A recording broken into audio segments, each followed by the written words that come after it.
Hi, I'm Stephen Madoff. I'm the chair of the MA Curatorial Practice Program here at SVA, and I'm delighted that we are partnering today with the American Academy in Rome for today's symposium, Land, uh, Curating Another Nation, organized by Francesco Urbano Ragazzi. The question of nation and nationalism, of who has sovereignty over their identity, their body, the civic existence, and the populace couldn't be more timely. And the chance to hear from so many wonderful thinkers and practitioners, including Anton and Claire, for whom I've had many conversations over the years, and with Nikki as our moderator, offers so many possibilities for us to think about together. But my main role here today is to introduce and welcome Peter N. Miller, the president of the American Academy in Rome. Peter is a remarkably distinguished scholar of the cultural and intellectual life of early Europe, though he's just told me about a couple of books that sound fascinating that are soon to emerge. He's written and edited more than a dozen books and taught at the University of Chicago, the University of Maryland, and the Bard Graduate Center, where he also served as dean. Peter's thinking is entirely appropriate as a backdrop for today's conversation. I think of his 1986 book, for example, Sovereignty and Obligation in Republican England, where the very idea of the nature of sovereign authority and citizenhood is explored, and he's smiling, so I'm wondering what that means. Republican, in any case, Republican means something else than what we have today, of course. With that, please welcome Peter, and thank you for joining us today here at SVA and online.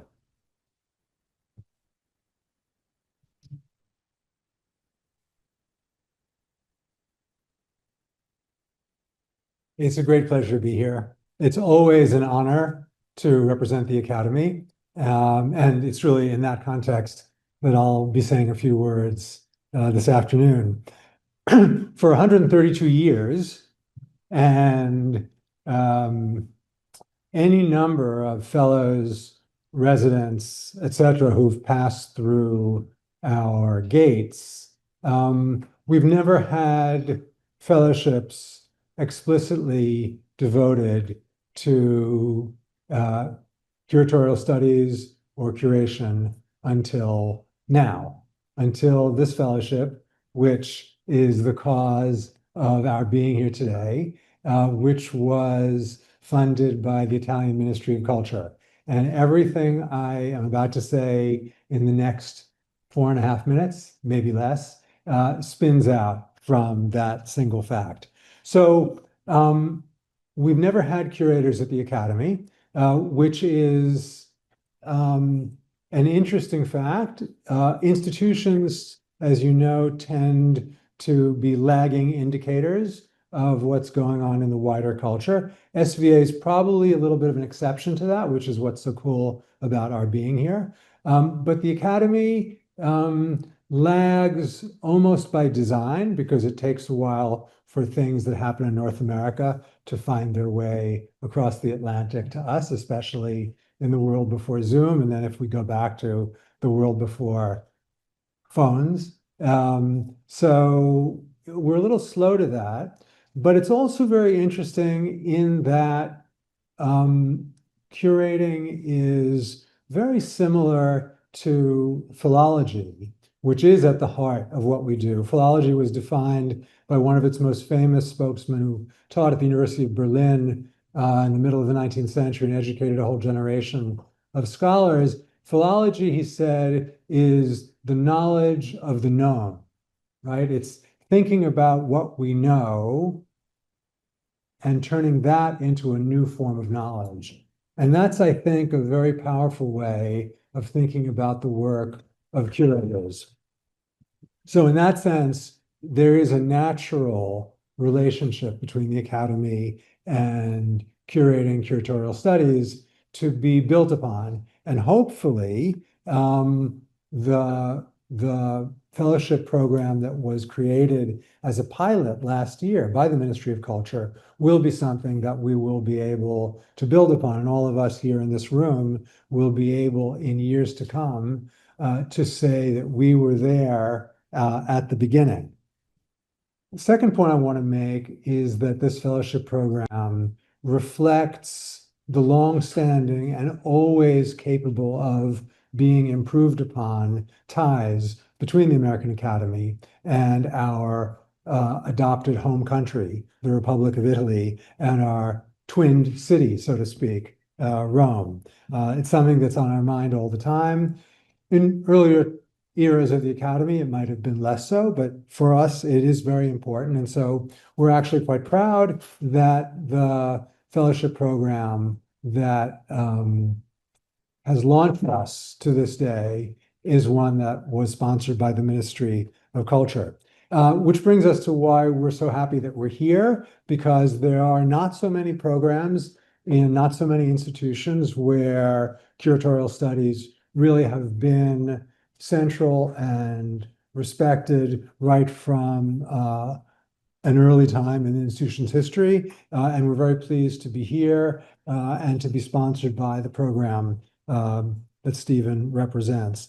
And then finally, the last thing I want to say, and it goes back really to philology as the knowledge of the known and its relationship to curating, and that is one of the students of that philologist in Berlin was himself somebody who became a historian and wrote about historical method. And he talked about how we do research backward, but tell our stories forward, by which he means, when we write our accounts of things, we try and go back to some kind of imaginary or based on evidence beginning, and then tell a story of causation that brings us forward in time. But in fact, we know all of that because we start in a present with one kind of a question, and we start doing research, and the arc of research takes us backwards towards what will eventually be our starting point. And with that in mind, it's also clear how curating is a kind of starting in the present, going backward kind of research. It's something that, like being a historian, you need the thing to happen first before you can go back and find the pieces to reconstruct it. And again, that's another reason why not only curating is bound up with what we do at the Academy in Rome and needs to be a more present feature, but also why and how in an era that has a much more troubled relationship to evidence and to truth, curating should be one of those tools that isn't just about display, but also about investigation. And with that, I'm happy to thank all of you and to say how happy I am that we're about to have the program. Thank you.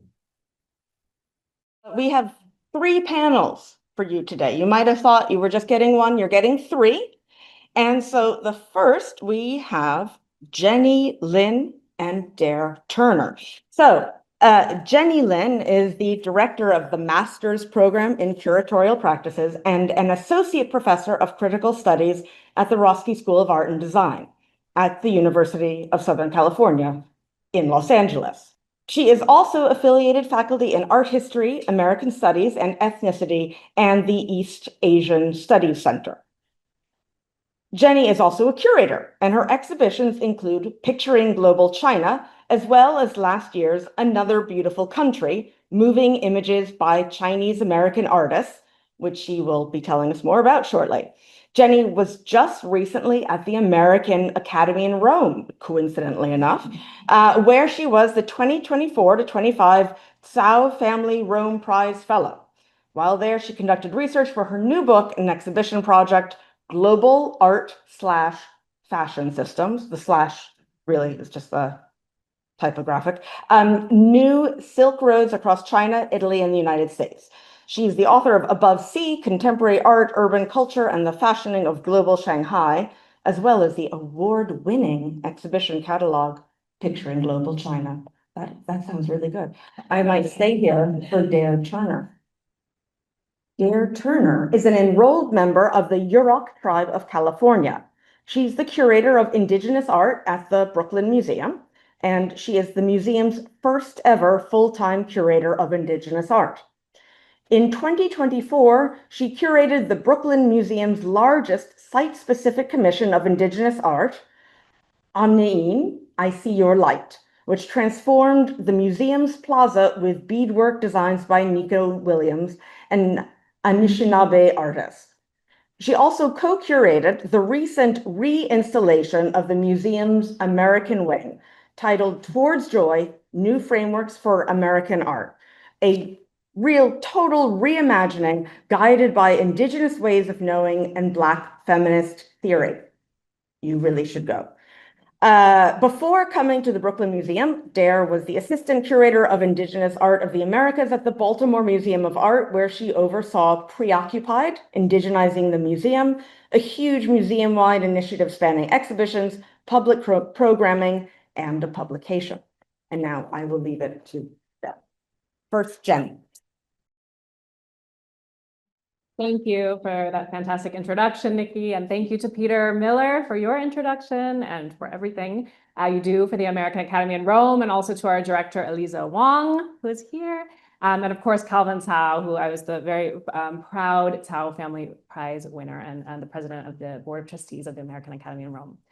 Thank you also to our organizers, Francesco Urbano Ragazzi, who I had the pleasure of meeting last year in Rome, as Nikki mentioned, when I was working on my project on New Silk Roads and passages through the global contemporary art / fashion system, or hyphen, fashion system. And Francesco Urbano Ragazzi and I, we got to meet in the beautiful Cortile at the American Academy in Rome. And also our conversations quickly turned into discussions about research and our embedded interests and intertwined interests. And we got to actually do research together, which was always a pleasure. Included fabulous meals, including here at Hangzhou da Sonia, which is a Chinese restaurant in Rome, which is iconic because of its founder and owner, Zhou Fanxia, or Sonia, who appeared in a 2018 Gucci ad campaign directed by Alessandro Michele, with whom Francesco Urbano Ragazzi also collaborated on their Magnificent 40 project, an LGBTQ magazine reissue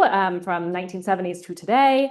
We also got to visit the studio and home of Elisa Montessori, who's a magnificent artist, an inspiration, currently has up an exhibition in Rome, if you are on your way there or home, at the Museo della Civiltà, which she's long been influenced by and interested in Chinese culture and Taoism, was also married to Mario Chu, a very important computer scientist who is Italian and Chinese.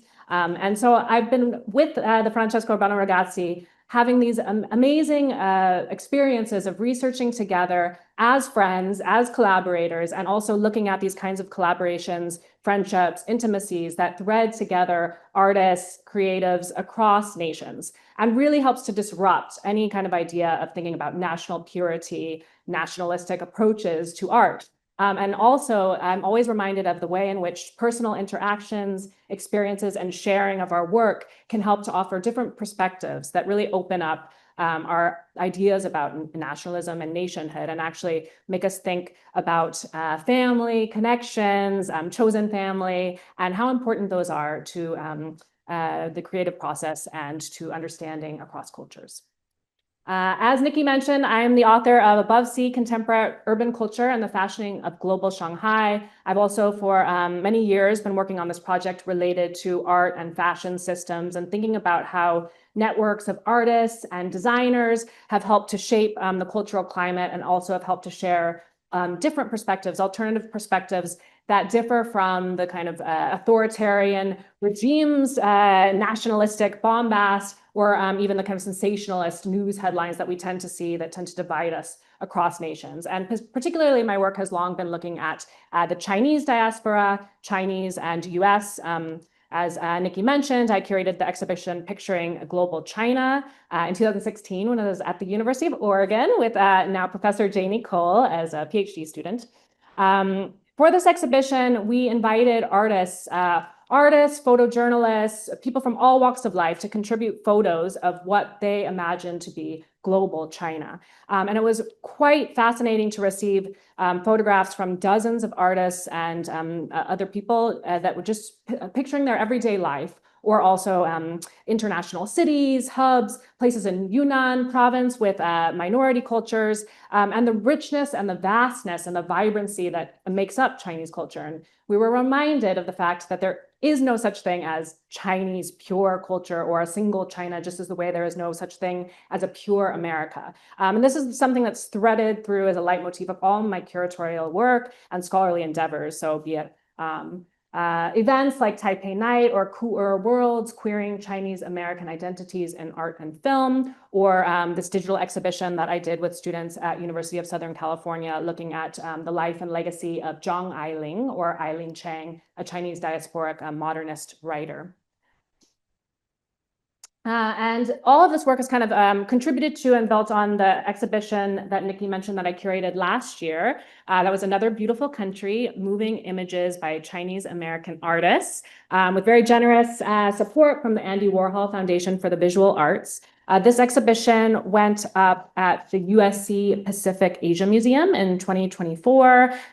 We have this limited edition catalog that we are able to produce, and it really helped me to bring to the fore, I think, these kinds of ideas that I have about cracking open and disrupting and disturbing the idea of national purity and thinking across American-Chinese relations in a very open, expansive way that values, most of all, personal relations and exchanges and friendships amongst artists and those who are close to them.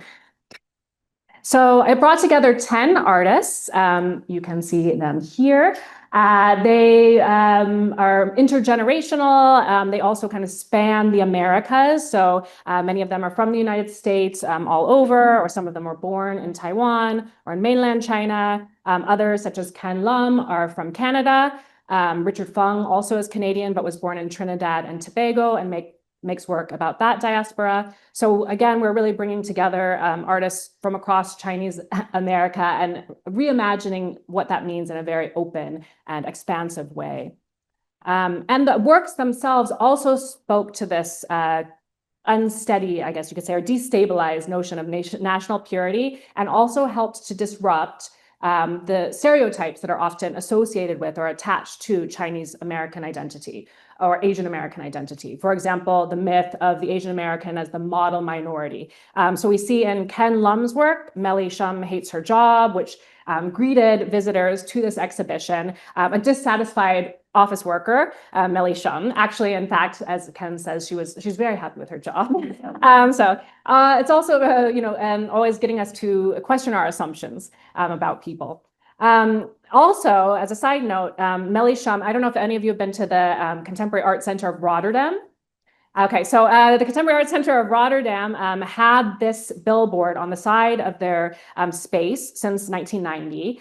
And when Ken Lum had an exhibition there, the people of Rotterdam, which there's a large Chinese community, voted to keep the billboard there. They liked it so much, it was gracing the outside. And just a couple of years ago, the name of the center actually changed because it had been named after a 17th century Dutch colonizer, Wit de Wit. And what did they name it? The Melly Shum Art Institute. So it goes to show you kind of the popularity of thinking about this dissatisfied/satisfied office worker. Also, the Coming Soon billboard that you see here shows what looks like a kind of nuclear family, but interracial, with a Chinese father, European descended, perhaps American mother, and their mixed race child, which I identify with as being half Chinese. And it's perhaps, an exciting kind of united colors of Benetton coming soon. Now is the reality, maybe foreboding to some, of course, with legacies of anti-miscegenation, thinking about how that could be potentially scary. However, this is also, again, getting us to question our assumptions about who these people are, because they were actually just strangers that Ken Lum met in Beijing, all living their lives, but he thought they looked like a family, perhaps, so he would pair them together.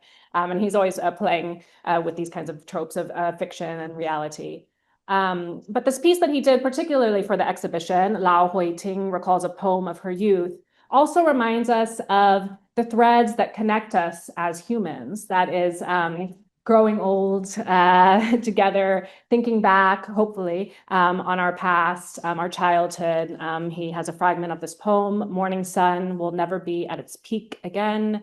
The day grows suddenly dark in the west." And this is another thing that threads together many of the works in the exhibition, is this kind of reference to life and death and love and family, and how these kinds of relations really link us as humans, and again disrupt any kind of what we think we know about national identity. We showcased a video artwork by the artist and media scholar Vivian Lin, The Joy Luck Mom Club, which tells untold stories of migration, looking specifically at motherhood across the Chinese diaspora. Artworks by the artist Jennifer Ling Dachak. Three of the artists actually who were in this exhibition were just in the Monstrous Beauty exhibition at the Met that some of you may have seen, Jennifer Ling Dachak being one of them. She's usually most well known for her ceramics, but for this exhibition, she showcased these pieces, Love Yourself Long Time, which riff off and perform a kind of détournement of the Me Love You Long Time line that became so popular from Stanley Kubrick's 1987 film Full Metal Jacket. It's set in Vietnam, and a sex worker approaches American soldiers and says, "Me love you long time." Probably many people have heard about this. But of course, in recent years, with violence against Asian American women and spa workers, this is Jennifer Ling Dachak provides us with a new kind of rallying cry to be kind to each other, care for one another, and love ourselves for a long time. So she collaborated with producers of doormats in China to produce these doormats, and also has the neon sign that would flash these words. Candice Lin also is in the Met's Monstrous Beauty exhibition with her Lithium Sex Demon Workstation exhibition, looking at international, transnational displays and factory work and exploited workers, and then this kind of fantasy world of what one might imagine their world outside of the factory might be.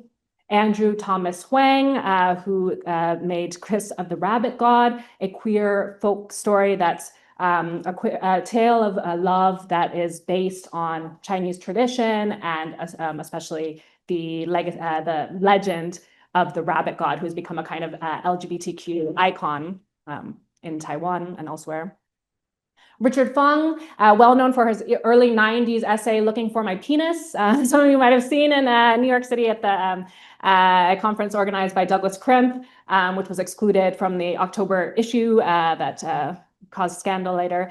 He showed in the exhibition 3 documentaries, experimental documentaries that again look at his family's travels across the Chinese diaspora, his dad moving from China to Trinidad and Tobago, his mom having grown up there, and his cousin Nang Bai Nang, who was born in Trinidad and Tobago and then made her way into the United States.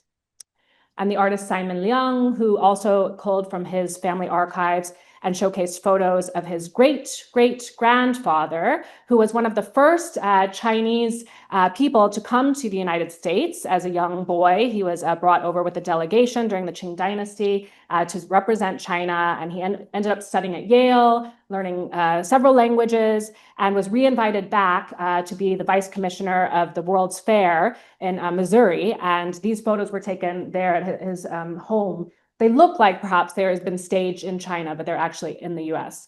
And so Simon Leung installed these. And again, we're thinking about disruptions of what we think we know about Chinese culture and the way that it's displayed or performed. Rain Yaho, another one of the artists who was actually born in the United States in San Francisco, Chinese-American artist, but has now been based for several decades in Beijing and makes interesting works, including in 2005, a 24-hour performance where people were invited to sing the infamous karaoke song, Hotel California, for 24 hours, you can imagine, again, people from the art world in early 2000s Beijing. And she remade the footage from that, by all accounts, pretty awful, long performance into the duration of the actual song, Hotel California, which is presented here. Also, a roundabout, a piece that ruminates and thinks about the aftermath of the COVID-19 pandemic and the loneliness that was felt within China and, of course, around the world.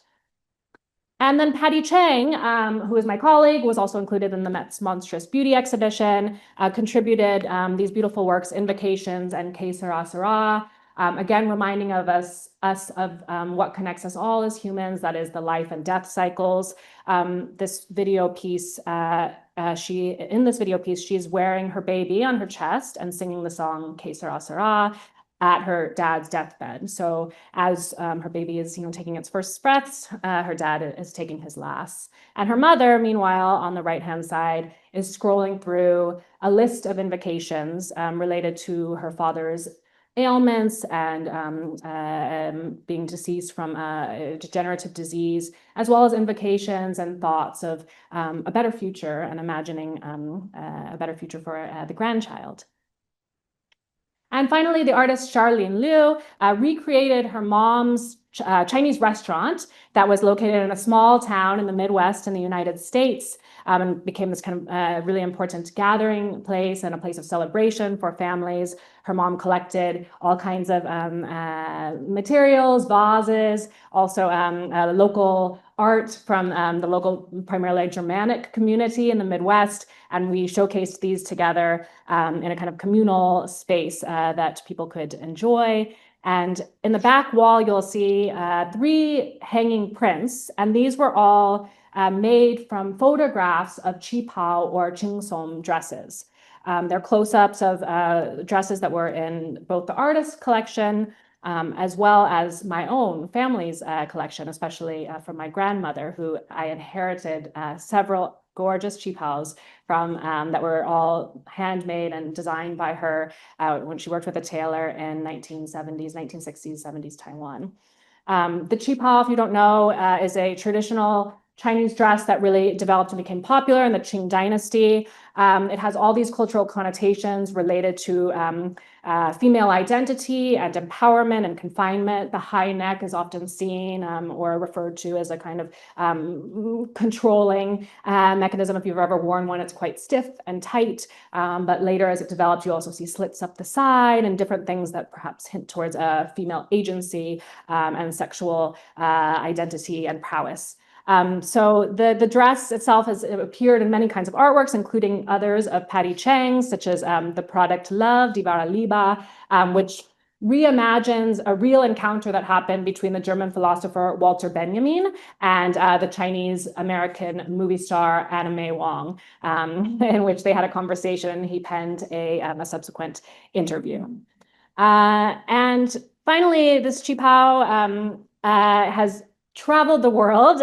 This particular one that Charlene recreates here with her silkscreen on aluminum print red dress was actually a gift from my father's family to my mother upon hearing of their engagement.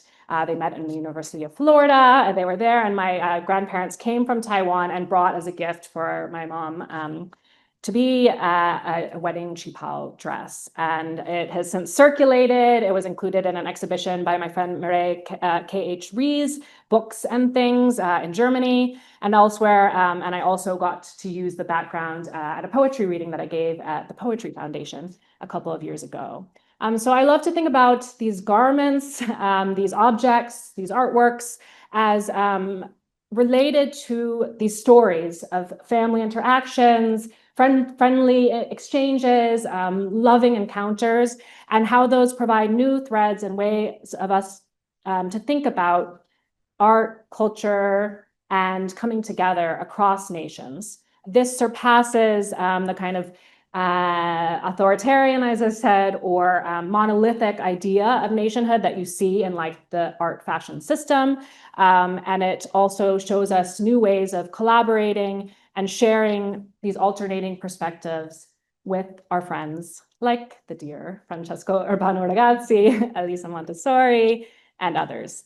Finally, I have a couple of forthcoming essays that I was able to finish at the American Academy in Rome, and which will be published soon. So please look out for these if you're interested. Going Global in Venice, Chinese Visual Art in Italian Context, which will be published in the China-Italian Handbook, forthcoming with Brill. and queer cosmopolitanisms, cool queer collisions in art and fashion of the Chinese diaspora that will be coming out with Bloomsbury. Thank you very much. Thanks so much for inviting me to participate in this panel. I'm really excited to share some curatorial work I actually did a few years ago, but questioning American identity is at the core of a lot of the work I do. So as you know, my name is Dare Turner. I'm a member of the Yurok tribe, and I'm the curator of Indigenous art at the Brooklyn Museum, but I used to be at Baltimore, where I put together a show I'm going to speak about today. And I'm excited to share this talk, Nations Within a Nation, Native American Identity and the American Flag. We're going to really be thinking through how this most patriotic symbol of the United States is seen across countless iconic American artworks, and how it's used by people who historically have not been served by the government for which it stands. The flag's appearance in artworks by Native Americans can serve a straightforward aggrandizing purpose at times, meant to glorify the state, or it can serve a more subversive and hidden agenda, and that's kind of a bit more where my interests lie. The flag can be used as a symbol to elevate concepts of liberty, or it can be used as a tool of oppression. Representations of the flag shift over time and place, and it means different things to different audiences. By considering these complex relationships, we can come to better understand aspects of American identity and our nation itself. So let's start off here. First, I want to really think through, what does the American flag represent? And perhaps more importantly, who does it represent? And I'm mostly a curator of historical Native American art. I also work extensively with contemporary artists, but I'm going to try to put on my Americanist hat for a moment and look at this painting here, Washington Crossing the Delaware by Emanuel Leutz, which depicts the lead up to one of Washington's most important victories in the war against Great Britain. And I'm sure you all know this is on view at the Met, so I encourage you to go check it out. The flag has been really a dynamic symbol against which we could continually reevaluate what it means to be American.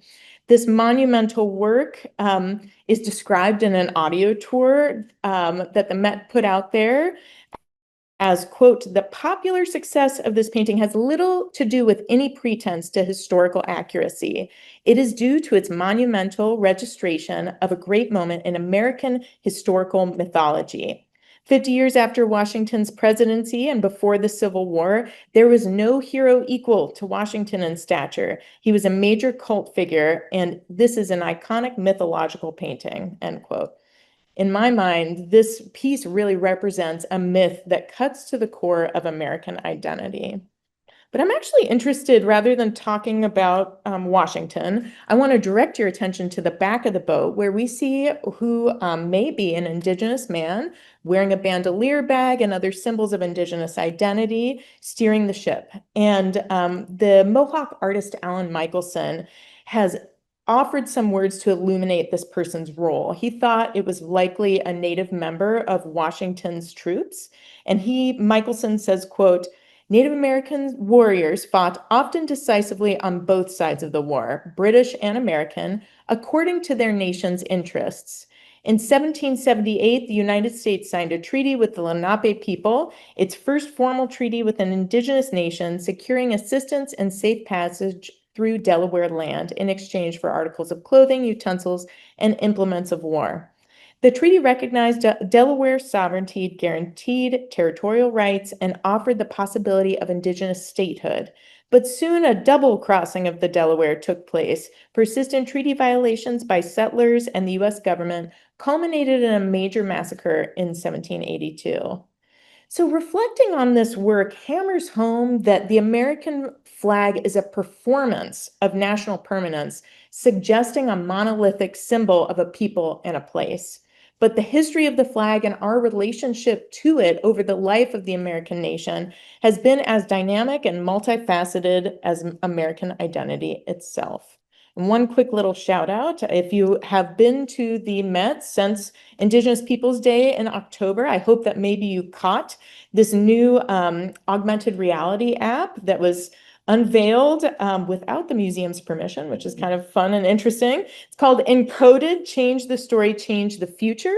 And it was curated by Tracy Renee Rector and an unidentified Indigenous curator. And they worked with the Design Lab amplifier. And if you look through your phone at various paintings throughout the American wing, as well as the facade outside, you get to activate stories that wouldn't be immediately visible had you not had the tool that these artists have made available.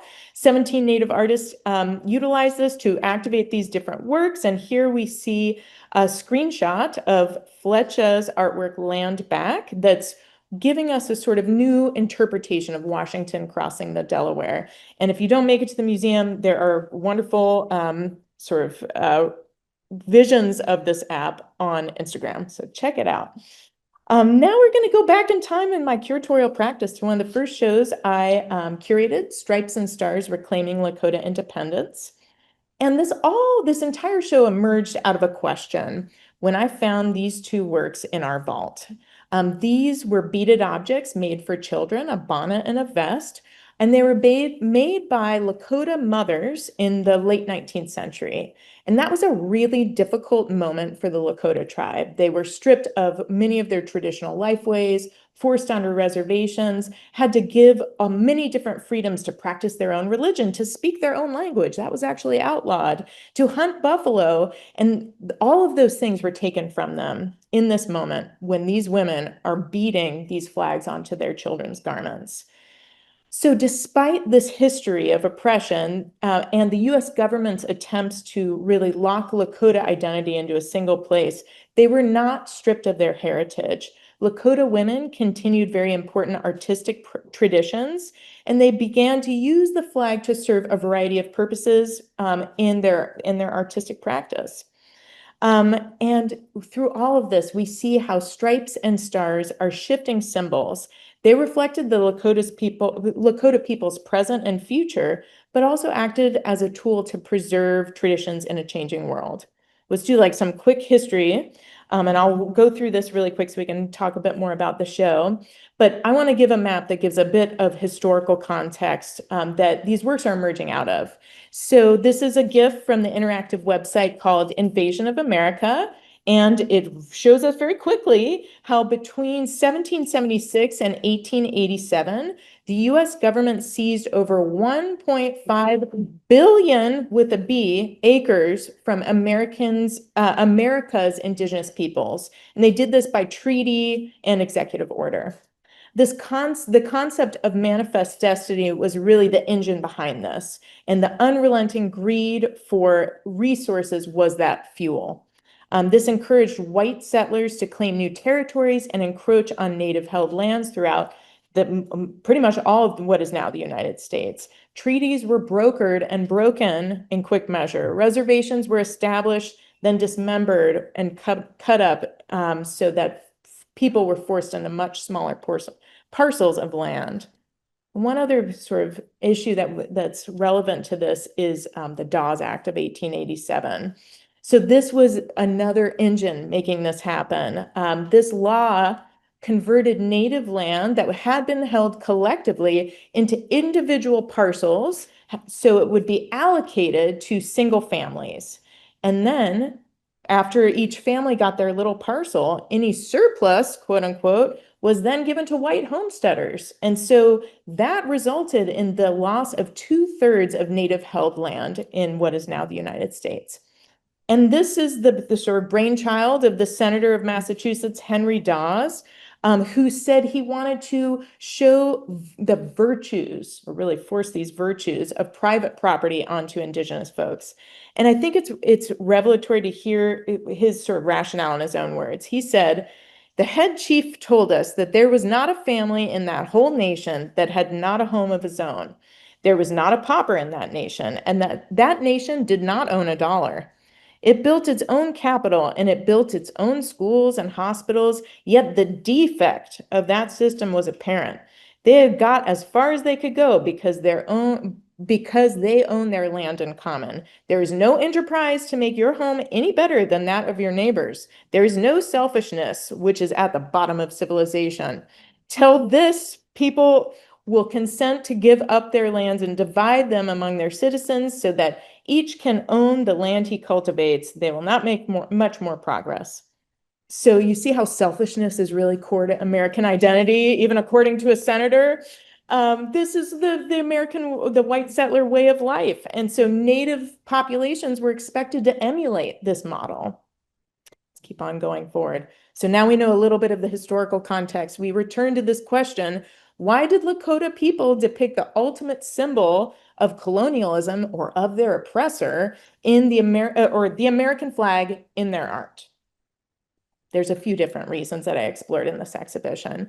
The first, the sort of most straightforward, was that the flag is often used in art to communicate military might. We often see this in ledger drawings. Ledger drawings are named for the paper that often former Native warriors used to capture different histories visually. So on the left here, we see a self-portrait by an Oglala man named Sitting Bull. And we see him utilizing the American flag as a coup stick or as a weapon to touch other warriors on the battlefield. And actually, that was higher honors than actually killing a person outright. So he is using this flag to serve that weapon function. And by doing so, he's absorbing the military might of the US government. And then on the right, we see a little bit more of a straightforward interpretation. This is a ledger drawing by Amos Bad Heart Bull, who's depicting the Battle of Little Bighorn, or Greasy Grass, as it was known within his community. And in that case, it's the American soldiers that are holding this flag, and that's symbolizing the state as they're facing down Native warriors on the other side of the battlefield. Now we go back to some of the objects I was talking about before. So when we think about Lakota's rationale, why would these Indigenous bead workers want to put the flag on things their kids wore? It was protective. This was a way to communicate to white reservation agents: my little baby who's wearing this bonnet, who's wearing this small vest, is American. Please don't attack them. Please keep this person safe and see them as one of you. So these lavishly beaded garments both demonstrate motherly adoration. They put in an incredible amount of labor to, cover a garment entirely with beads. And it also symbolizes artistic achievement, as women were adopting new methods of artistic production like beadwork. And here we see it on settler attire. So settler vest, settler pants, settler cowboy boots, and these would have all been worn by little Indigenous community members. And the mothers or the women in their community creating these garments better conformed these settler pieces of attire to Native aesthetics by beading them. They communicated both, yes, my child is American, but also my child is Lakota. Though Lakota people were forced to sacrifice their nomadic way of life and adapt to conditions on the reservations, women were still able to assert and preserve their identity through beadwork. Then the final, kind of most complex and I think interesting function of the flag in Lakota art is it was used to disguise forbidden cultural practices. So I might have mentioned earlier that a lot of laws were sort of rolled out by the US government to ban different signals of Native identity, including ceremonies, traditional dances. Even speaking Lakota was illegal, and these people only spoke that language, so I don't understand how that would be functional, but this was the circumstances. So when the ban came into place in 1882, folks were not able to participate in a very important ceremony called the Sun Dance, and this was an incredibly devastating loss. However, the time of year that normally takes place coincided very neatly with the 4th of July. So Native folks used that patriotic holiday and put flags all over everything to say, hey, we are celebrating the nation. And by doing so, we can engage in ceremonial practices. We can do puberty rites. We can do adoption ceremonies. We can do giveaways where we provide for other people in the community, which probably dolls wouldn't like. We can do all of these things as long as we're flying an American flag over our heads, as long as my babies are wearing American flags on their beaded garments. So this is, we see it in a few different ways, both in parades. We see parades depicted right here, and this is a horse mask that would have been worn in a parade. And we also see folks coming out for the celebrations. These would be multi-day affairs where tribal members from several reservations would be able to gather. Normally that wasn't allowed. You weren't allowed to leave, but you would arrive to this camp and over the course of the week, engage in all the different activities I had mentioned previously, as long as on July 4th, you did, quote, civilizing activities like holding white church services and reading the Declaration of Independence, both in English and Lakota. All of these things, all of these activities were shown with a preponderance of flags around them. And as with many powerful symbols, the message of the flag is communicated in a single glance, but that interpretation is different for different viewers. Imagine you're a white government agent witnessing a blossoming of American flags on a Lakota reservation. You might think, wow, these people are really, this is a symbol of my success. Clearly, they're excited to be Americans. I have converted my enemy into my faithful, enthusiastic, and even patriotic ward. However, when Lakota people saw this imagery, they would understand a completely different meaning. This would not be a symbol of patriotism, but rather one of subversion. Here, it was really, the American flag was an emblem of their resistance, and it was legible only to the people who knew how to read it. So let's skip forward in time a bit, and I'm wondering how I'm doing on time. Okay, 5 minutes, I'll go fast. So we're gonna look at a handful of contemporary artworks that take up the flag as a central subject. So first we're starting with Fritz Shoulder's Bicentennial Indian. This is on view at Brooklyn right now. This particular image came from the Baltimore Museum of Art, but come to the American Wing and you will be able to see this. This was made in 1975 in conjunction with the National Bicentennial celebrations to take place the next year. And Fritz Shoulder depicts a Native American man wearing regalia from prior centuries as he holds a flag in his lap with an eagle feather in his hand that reflects the lasting presence of Native people on this continent. The artist is quoted as saying, "People don't really like Indians, or they like their own conceptions of Indians. Usually the Plains Indian, romantic and noble and handsome, and somehow the embodiment of wisdom and patience. But Indians in America are usually poor, sometimes derelicts, operating outside of the value system, living in uncomfortable surroundings. We have really been viewed as something other than human beings by larger society," end quote. This depiction of a Native man rejects historical erasure of Indigenous communities and highlights the ways in which they have interfaced with white Americans for centuries. And this is a poetic thing to think about in light of our upcoming celebrations next year as a nation. Okay, and now we're going to look at I See Red McFlag by the late great artist John Quick-to-See Smith. She made this work in 1996. And here, 13 stripes of the American flag are made with dripping white paint and red paint that is superimposed with collaged phrases, including lines like "the race for bigness," which feels weirdly relevant to our current moment. These fragments capture a mix of themes deeply entwined in American identity, including capitalism, nationalism, global ambition, violence, and more. By reworking the familiar red and white stripes, Smith fills the flag with chaotic, restless, and sometimes the bloody energy associated with our nation. Even though some of the collage elements reflect a cynical point of view, the flag also carries many voices. Alongside the loud commercial slogans are newspaper clippings in multiple languages and material from the periodical Indian Country Today, as well as references to Disney and Mickey Mouse and other emblems of American culture, pop culture. In this work, Jean challenges viewers to think about how race, identity, and power are embedded in national symbols. And she balances those heavy topics with glimpses of hope and humor. And in that way, it's very native. By reframing the flag, a powerful American icon, she uses her own artistic and political perspective to question the dominant cultural narratives it represents. We just got two more, and this one I'll go a little bit quicker on. So I just want to say briefly, Marie Watt is a Seneca fiber-based artist who is truly brilliant.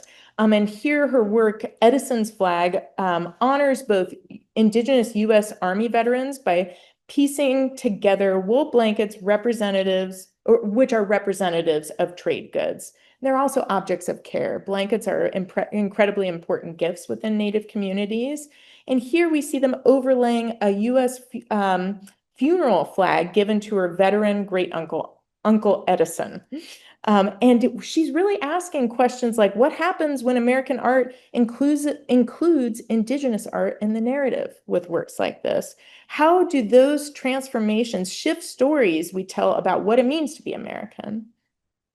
And I'll end where we started. We saw this image at the beginning of the talk. This is Julie Buffalohead's 2022 painting, The Noble Savage. And that title, I think, is really relevant to her thinking around depicting Indigenous folks in the sort of sea of American identity. So in keeping with storytelling traditions of her tribe, Julie Buffalohead relies on animal figures and imagery to tell stories. A smartly dressed and skeptical coyote woman here represents a trickster figure related to both chaos and intelligence within many Indigenous cultures. Coyote watches a ghostly figure whose pose and bow emulate a 1612 drawing of a native man created by the English colonizer John Smith, who as an illustration for the first detailed map of the Chesapeake Bay. The presence of the American flag in this scene calls into question the earliest histories of what is now the United States. And as we reflect on all the works in this presentation, we can come to see how the American flag serves as a site of resistance within the hands of Native American artists. By reworking the most patriotic emblem of the American nation, artists expose the contradictions at the heart of American identity. Ours is a nation that purportedly celebrates freedom, yet consistently attacks Indigenous sovereignty. We remember convenient truths, but we try our best to erase histories that are incompatible with patriotic narratives. So in light of our ongoing political realities, Native American artists' subversive use of the American flag in their work remains a powerful tool to demand accountability from history. Thank you.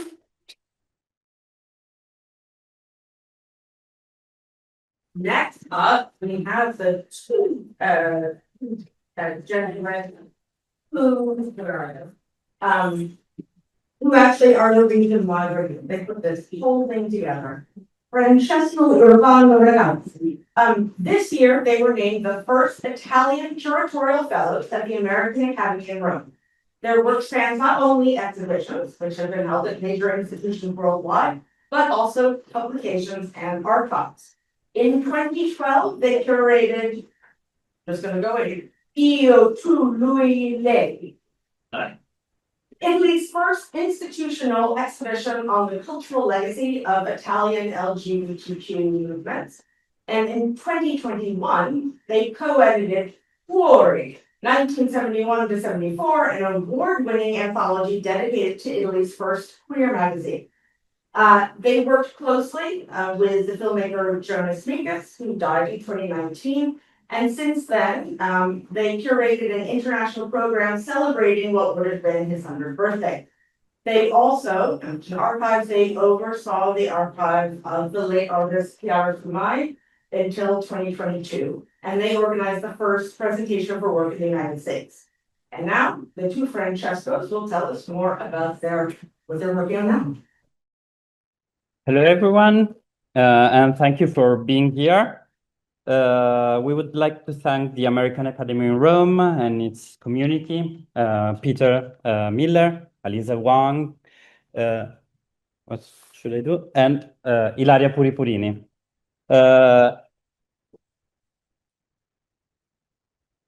We would like to thank the Directorate General for Contemporary Creativity of the Italian Ministry of Culture, and especially Matteo Piccioni, and also the Master in Curatorial Practice Program at the School of Visual Arts, and its chair, Stephen Henry Madoff. A round of applause also for him.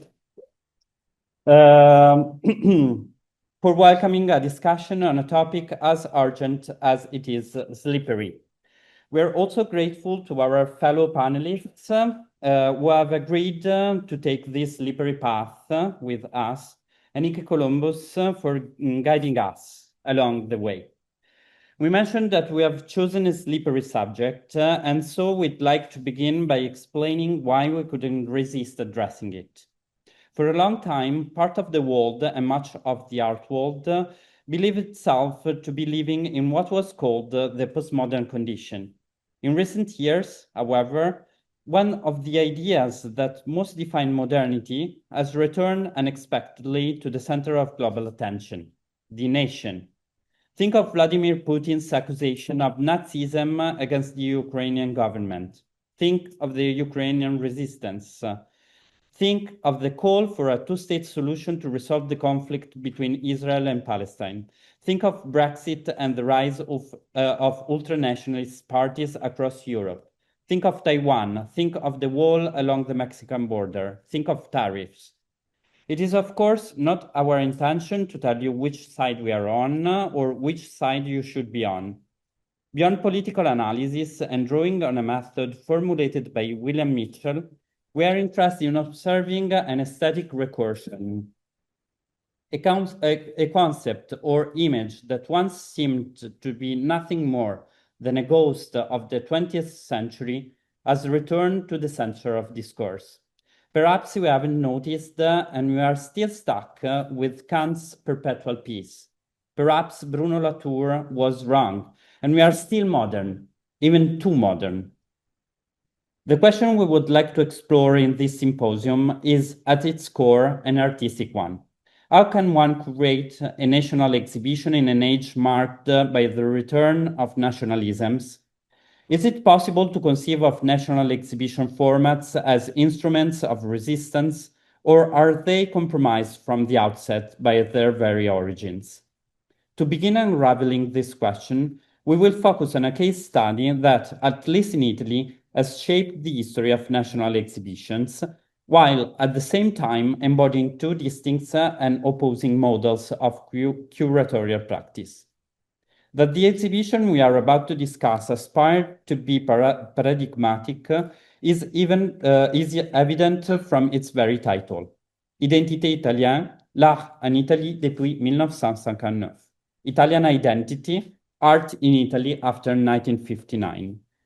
This was the title Germano Celant gave to the exhibition he presented at the Centre Pompidou in Paris in 1981. Promoted by the Association Incontri Internazionali d'Arte, the show was conceived as a direct response to the three exhibitions curated by Pontou Sultan at the same museum: Paris, New York, Paris, Berlin, and Paris, Moscow, all aimed at asserting the central role of French art in the development of the historical avant-gardes. In a kind of mirror gesture, with Identité Italienne, Celant sought to affirm the significance of Italian art in the evolution of the post-war avant-gardes. In his notes and in the exhibition's press release, Celant described Identité Italienne both as a molecular exhibition and as a totalizing device. Perhaps not the happiest choice of words, nation and totality. Anyway, on one hand, Celant's exhibition was molecular in structure.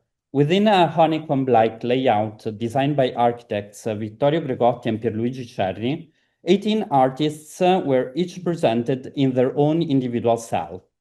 A choice, Celant explained, made to avoid linguistic interference. All of them were men, except for Marisa Merz, and all were connected either to the Arte Povera movement or to the curator's own professional path. On the other hand, Identité Italienne was described as a total project, since the corridors connecting the individual cells displayed magazines, books, posters, and objects meant to represent the Italian cultural system in its entirety, from cinema to literature, from theater to politics.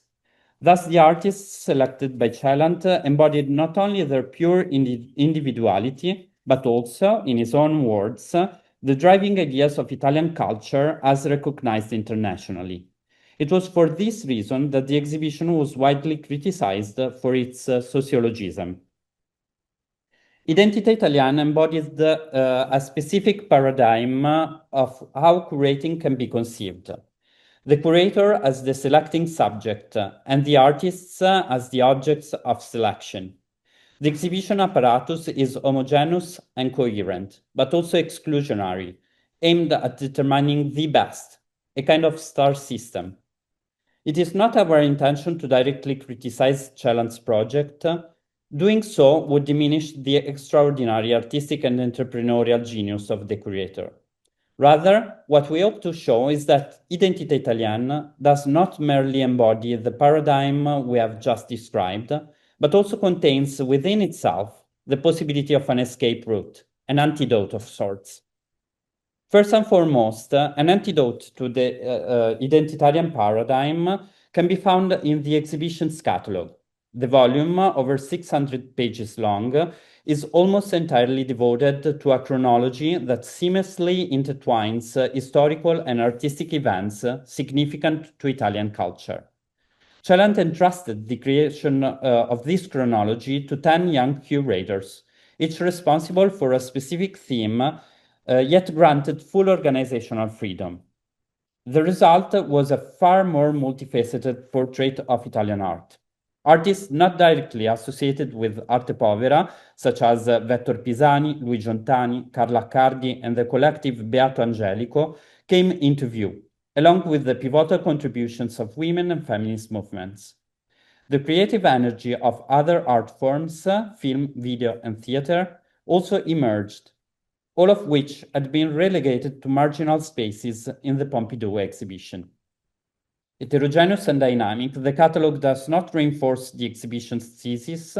Instead, it reveals the impossibility of reducing the historical flow to a unified narrative. The second antidote can be found on page 31 of the catalog.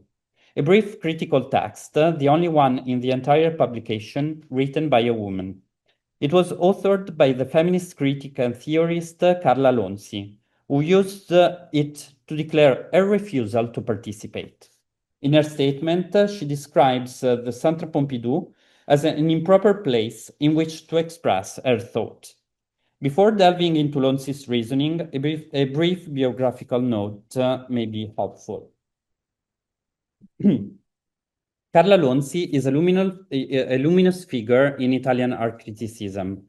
In the early 60s, she was among the first to recognize several of the artists who would later become part of the arte povera movement. Celan himself was deeply influenced by her thinking, even adopting some of her vocabulary. For instance, Identità Italiana was initially meant to be titled Ouverture Italien, Italian opening. An opening is precisely how Lonzi defines art, as an existential and generative experience, an act of becoming that moves toward what she calls deculturization, a term that Celan himself would adopt in his writings. In the 1960s, Carla Lonzi revolutionized the language of art criticism, inventing entirely new forms of writing. Her book, Autoritratto, Self-Portrait, for example, is a collage of conversations with artists such as Fontana, Cunellis, Tombly, Consagra, and Accardi, who seems to be gathered together in a single room through the writer's editing. The self-portrait evoked by the book's title is therefore multiple. It is that of the artists who speak without the filter of interpretation, that of the critic who both witnesses and constructs the relationship, and that of the community, a third entity that transcends each individual subject. Despite her profound influence, by 1970, Carla Lonzi had come to see the art world as an inauthentic system. She chose to leave it behind and dedicate herself fully to feminist politics. Together with a group of women, she founded the collective Rivolta Femminile, Female Revolt, and developed a practice she called autocoscienza, self-awareness. This practice centered on recognizing oneself through dialogue with other women, dismantling the false understanding of the world imposed by patriarchal culture. It was a process of subjectivation grounded in the idea that relationship is the primary human experience, one that precedes the very formation of the self. Because Lonzi's departure from the art world was both deliberate and radical, the text included in Identità Italiana is not only her first writing on art after 11 years of silence on the subject, but also the last text she published during her lifetime. Lonzi passed away shortly after the exhibition's opening in 1982. There is another detail that makes this text remarkable. Lonzi described women as the unexpected subjects of history, and indeed she herself became the unexpected subject of Identità Italiana. Celant had originally invited the philosopher Gianni Vattimo to contribute at her place, but he failed to deliver his essay in time. Without the philosopher's negligence, page 31 of the catalogue would never have existed. Now, if you think that Carla Lonzi's descent toward the Pompidou exhibition was rooted in the lack of female representation, you'd be mistaken. In her manifesto book, Sputiamo su Hegel, Let's Spit on Hegel, Lonzi makes it clear that women should not aim to occupy the center of existing institutions, but rather to move the center elsewhere. What troubles Lonzi, however, is something far more fundamental: the repetitive nature of the exhibition as a device and of the museum as a regulated institution. In explaining retrospectively the reasons behind her departure from the art system, she writes in 1981, the difficulty arose when, after having reached understanding and shared experience, we found ourselves in the aftermath. And that aftermath appeared as a repetition, an endless re-edition of something already known, before which I was no longer in the same condition as at the beginning. Beyond the appearances and resonances that I had so joyfully welcomed as something special, the relationships between myself and the artist would have depended on my willingness to exist in function of them, to grow in their way. From Lonzi's text emerges an understanding of identity as the repetition of the already known, and therefore as a form of ideology. In the model of curating proposed by Carla Lonzi, both artist and curator are subjects who cultivate the freedom of the self through a non-hierarchical relationship. The artwork is not the endlessly repeated symbol of a style or individual genius to be validated by the critic. Rather, it is a tool for continually renegotiating one's relationship with reality, in order to remain equal to the task of living in a universe that offers no definitive answers. In Lonzi's few words, against the repetitions and rituals of art lies a political meaning, ones that had already surfaced in an earlier text titled La solitudine del critico, the solitude of the critic.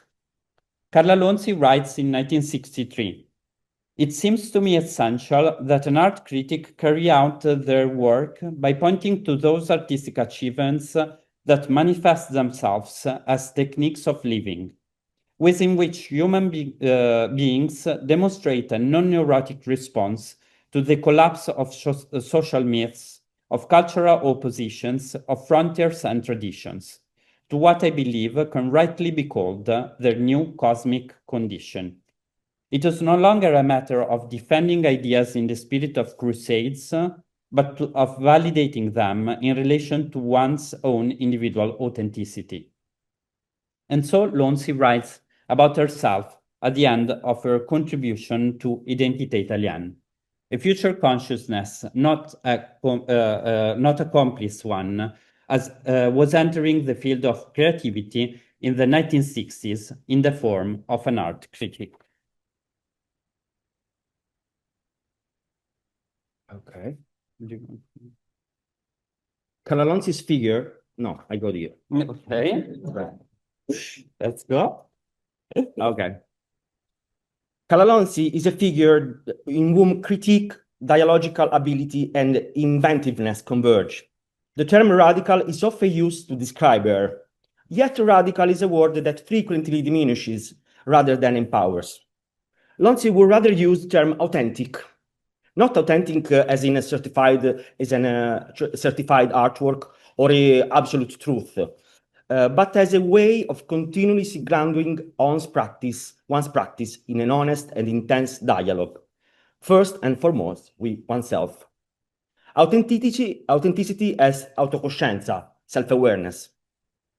For this reason, Carla Lonzi's philosophy, her critical and curatorial path, and her artistic literary production are all interconnected and inseparable. And this is why we wanted to reconnect with her figure in order to trace another genealogy of curatorship. A feminist genealogy based on a profound creative alliance between artist and curator. An existential alliance that has no need to establish rankings or hierarchies. Carla Lonzi, through her dialectical relationship with Celant, represented the breaking point of that identitarian paradigm on which Identità Italienne was founded. But we are far from being free of that paradigm. If anything, the question of identity in art has never been so current and pressing. One could even say that identities have become the new media. We therefore decided to take Carla Lonzi's radical approach seriously and try to apply it dialectically to the way exhibitions are conceived in our time. From there, we imagined Alterità Italienne. The project began with the creation of a working group composed of artists invited to join us in developing an exhibition with a national scope. In the summer of 2024, we invited 10 artists and together with them formed 5 thematic research circles organized in pairs. Some are couples in life, others are artistic collectives, and others are temporary pairings based on possible affinities. We defined the member of these pairs as aggregator artists. Let us introduce them to you. Beatrice Gibson is a British artist who works on the poetic and utopian dimension of cinema. At the beginning of this decade, she decided to move from London to Palermo, where she founded Nuovo Orfeo, a feminist art film club. Natalia Trebalova, who met Beatrice through the project, originally moved from Slovakia to Italy, first studying in Bologna and later settling in Milan, where she has been giving both filming and sculptural form to her science-fictional visions. Inverno Muto, the duo composed of Simone Bertuzzi and Simone Trabucchi, has built, starting from their own province, a broad international network that turns to the Mediterranean to question the languages of anthropology through an interdisciplinary practice spanning music, cinema, and digital media. Monia Bedamouda is a Milan-based artist of Tunisian descent who reinterprets Arabic calligraphic tradition into environment that echo, expand, and deliberately pervert futurism. Her partner, Michele Gabriele, is an Italian artist who grew up between the south and the north, whose imaginative sculpture have circulated through digital communication channels, tracing an artistic trajectory that unfolds almost entirely beyond the national borders. Lyric de la Cruz is a Filipino political refugee based in Rome, who, by reconnected with his community of origin, carries forward an aesthetic and political reflection on moving images as instrument of contemplation. His close friend Muna Moussier, an Eritrean artist based in Bologna, has been active for 20 years in the performative scene, moving diasporically between theater and visual arts. Ludovica Carbotta and Tommaso De Luca, who had never collaborated before, are united by their decision to leave Italy for Barcelona and Berlin to explore architecture between the poles of play and constraint. It was these artists, through their dialogue with one another and with us, who defined the selection criteria and the exhibition format for Alterità Italienne. First and foremost, we needed to break away from the fetishism inherent in the art system for the hottest artists, the most subversive minorities, the most urgent discoveries, and other trends. At the same time, however, we felt the need to avoid responding to this by falling into a kind of generic collectivism based on mere mechanism of invitation and delegation. Instead, we worked around a principle of co-responsibility. We asked the artists to take an active role, critical role, in the selection process and in the conception of the exhibition formats, to invent models that fit their own practices rather than conform to those usually imposed by curators and institutions. Responsibility was thus understood as both their own and our own capacity to respond, responsibility, grounded in each one's lived practice. We never conceived of this as a definitive process, but rather as a partial materialization of desire that had often remained unexpressed. Desire for artworks whose roles are grounded in creative needs. Together with the aggregator, we selected around 100 participants, conceiving the exhibition more as a collective operation than a collection of artworks. New similar works, the size of seeds embedded in a dry desert-like space, monumental and monstrous pieces by great masters who never quite founded a school. Deconstructing some monuments floating and sometimes sinking in the waters of a pool. Public tenders for infrastructures designed by artists. The euphoria of cinema exploding into space for rest. The exhibition path is not a display meant to preserve the integrity of the single artworks and the single authorship, but it's instead conceived as an artwork in itself, one in which the pieces interact, creating open semantic fields. To the star system that consume and wears everything out, Alterite respond with a constellation system. Unfortunately, or fortunately, I don't know, Alterite Italienne was never realized, at least not in its intended form. A political obstacle which we cannot disclose forced us to cancel the exhibition in the place for which it has been conceived.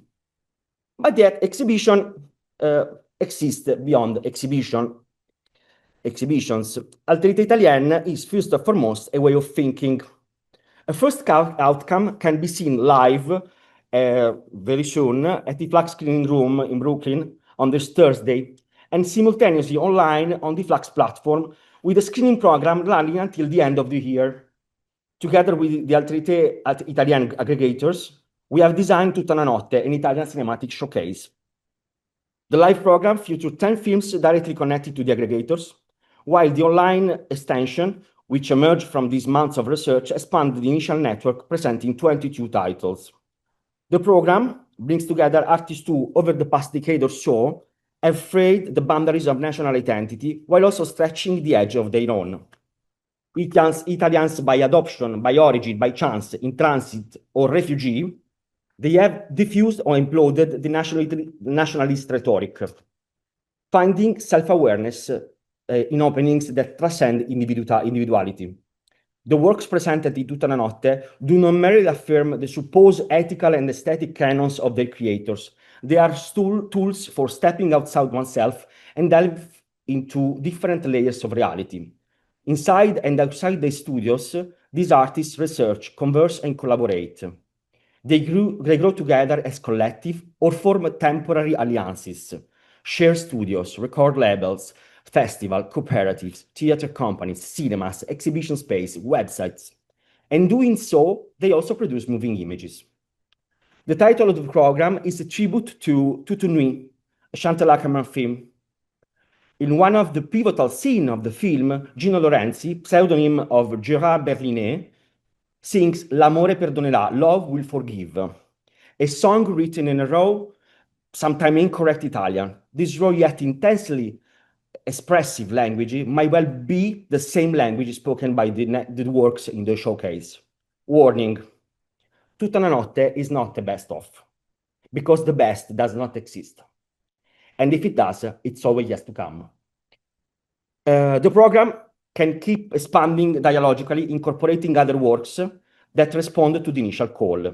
The same principle can be applied and adapted to galleries, museums, books, and any other exhibition contest that may arise.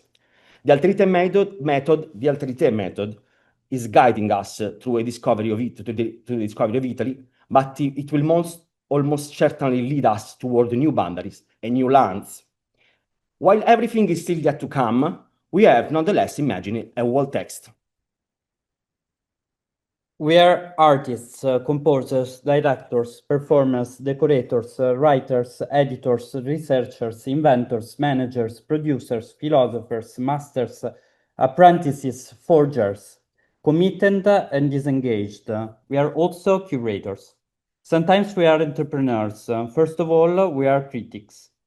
We are from the provinces and we are from the world. We are locals and foreigners. We are women, men, intersex, queer, transgender. We are non-binary. We are digital and we are analog.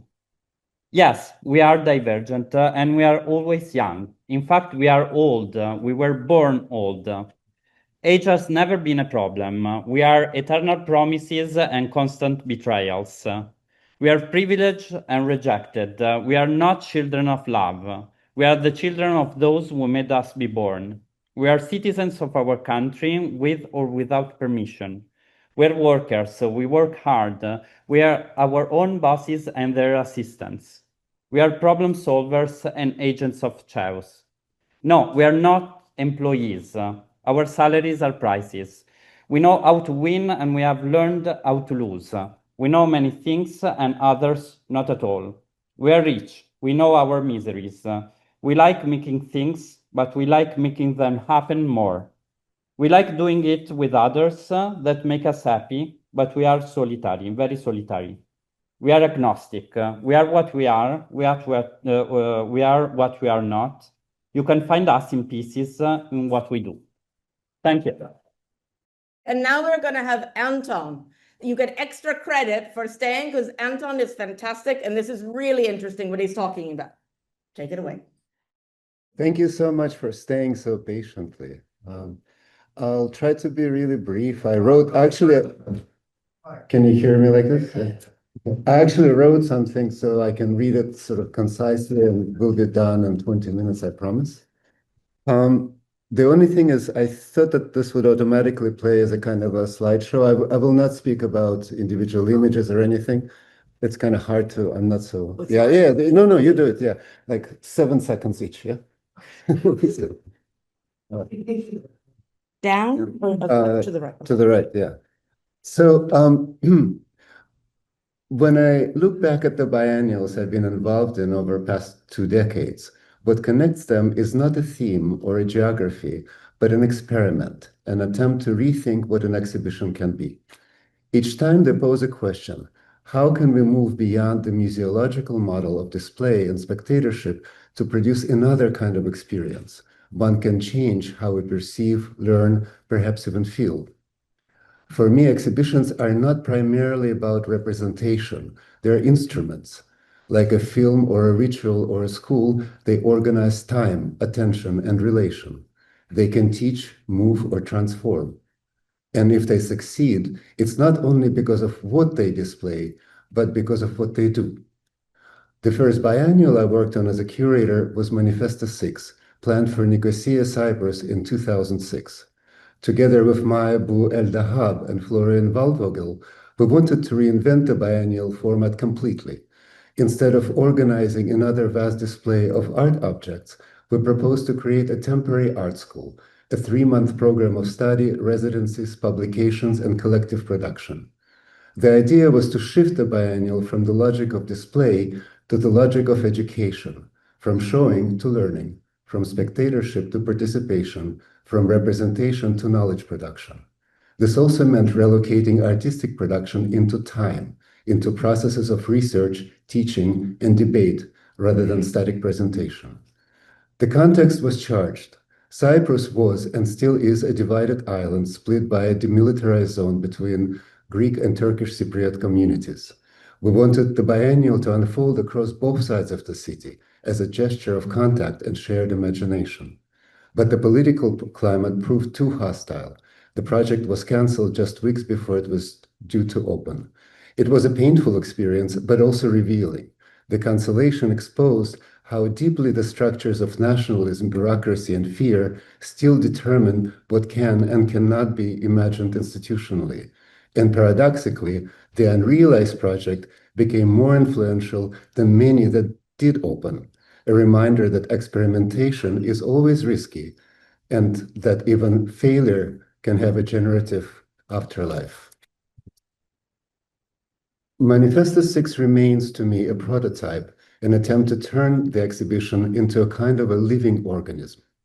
Almost 20 years later, I was invited by the academic committee of the Shanghai Biennial to curate its 14th edition.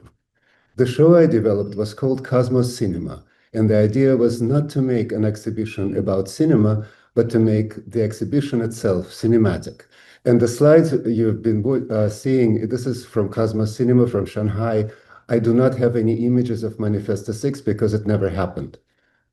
So to continue, what would happen if we applied the tools of filmmaking, editing, montage, sound, light, rhythm to the structure of an exhibition? Museography, as we know it, is designed for contemplation, neutral light, white walls, fixed space. Cinema, on the other hand, manipulates time and emotion.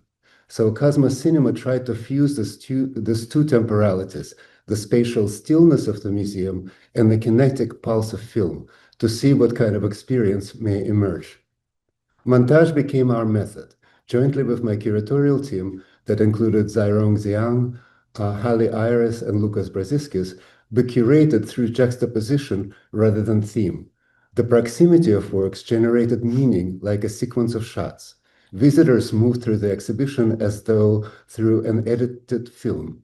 Each room a cut, each corridor a transition. Sound spilled between spaces. At times, light shifted gradually or blinded viewer with abrupt transition from total darkness to bright light. The viewer's own movement became a part of the editing rhythm. Conceptually, Cosmos Cinema was rooted in cosmism, the 19th century speculative philosophy developed in Russia, which sees art, science, and technology as tools for overcoming death and expanding life into the cosmos. But the curatorial experiment went beyond cosmism as a topic. It asked how an exhibition might act as a temporal composition, how the syntax of cinema could replace the taxonomies of museum. The result was not didactic, but experiential, a choreography of perception. Where the traditional museum offers stillness, Cosmos Cinema proposed flow. We use museography, where museography freezes meaning, cinema opens it through duration and emotion. It was, in a sense, an exhibition about transformation, both of images and of the spectator. After Shanghai, and the images are still from Shanghai, maybe we can scroll through them a little bit faster. Oh, I'm sorry, this is brutally fast. Yes, I got it. there is still quite a few to go through. 3 seconds. It's so unfair to the artist and the artwork. I'm really so sorry about this, but it's better than nothing. And there is a beautiful catalog that is available online and for sale in bookshops. So we're almost coming to the end. And yes, I would love to talk about each of these individual works, but unfortunately there is no time. It was a very beautiful show. So where are we? Yes, the end. Okay, so the next show, so now we caught up. After Shanghai came Xi'an's Technology of the Spirit, the 13th Seoul Media City Biennale, which I co-curated with Hali Aris and Lucas Brasiskis, and which is still currently on view.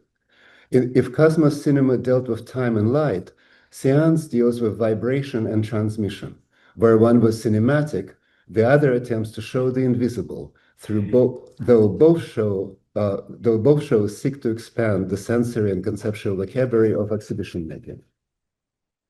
Our starting question was, what role has spiritual experience played in the development of modern and contemporary art? Most histories of art emphasize form, critique, and social engagement.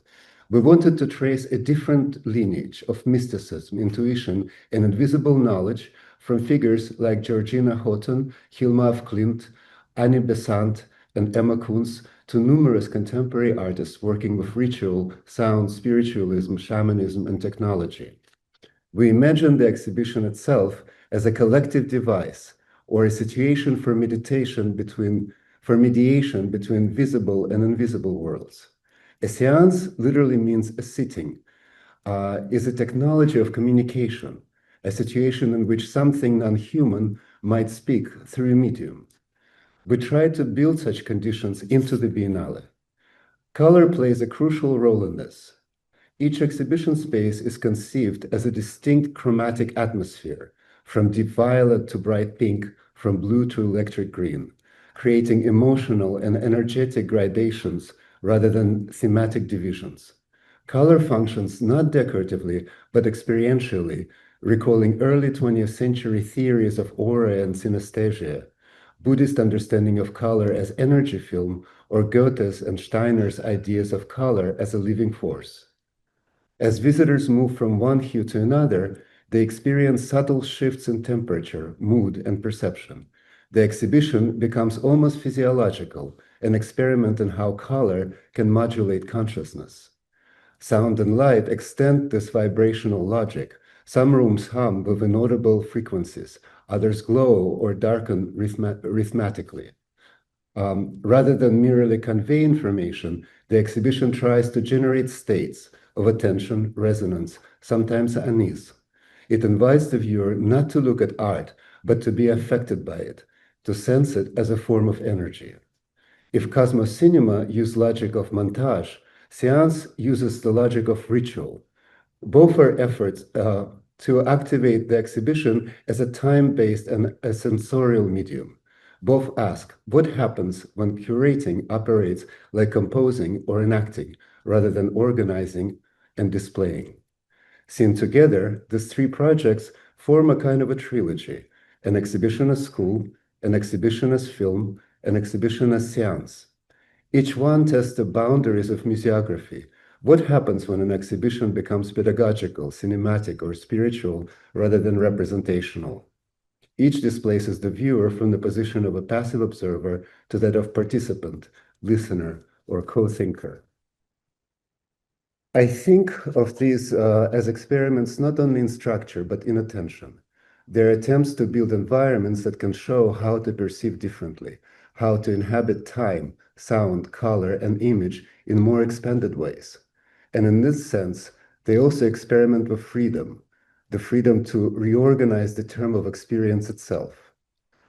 All three projects, in different ways, also confronted nationalism, sometimes overtly, sometimes structurally.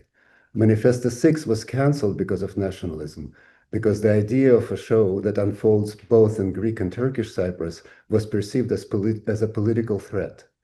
It revealed how fragile cultural spaces become when they touch the borders of nation states, how quickly the language of openness collapses into suspicion, fear, and antagonism. Years later, in Shanghai and Seoul, the pressures were subtler, but still present. There were expectations that a biennial in China or Korea should somehow represent its nation, that it should display a cultural identity, a local essence, a narrative of progress. We resisted that. Both Cosmos Cinema and Seance were conceived deliberately as a non-national projects, planetary, cosmological, trans-spiritual.